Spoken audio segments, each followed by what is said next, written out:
How do we know what the Buddha said is true? We can use logic to figure this out. Pramana, or acquiring knowledge, occurs in two ways: sensory perception and cognitive inference.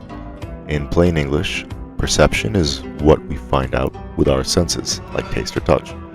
I know a laptop is solid because I touch it.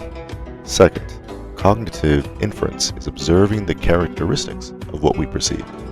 What does that mean? A laptop is solid not just because I touch it, but because I form views and ideas of what solid is. Dharmakirti says a pramana is a reliable cognition when it complies with the object's function.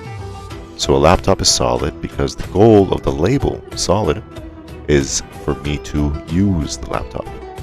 This can sound confusing, but Buddhist logic is grounded in the interdependence of all things.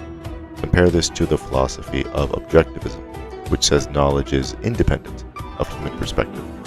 But Buddhism tells us what we know always has a context.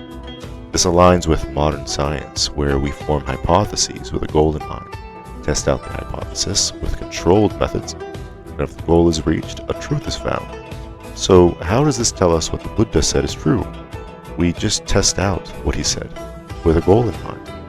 For example, is Buddhist meditation true?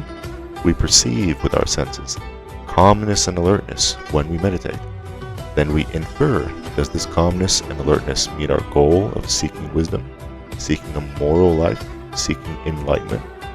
Then you found your truth. The same can be said of adopting belief in Amida, in a Pure Land, karma, or rebirth. Assuming those beliefs with their goals in mind, what effect do you see in your life? What is your goal? That will tell you if what the Buddha said is true or not.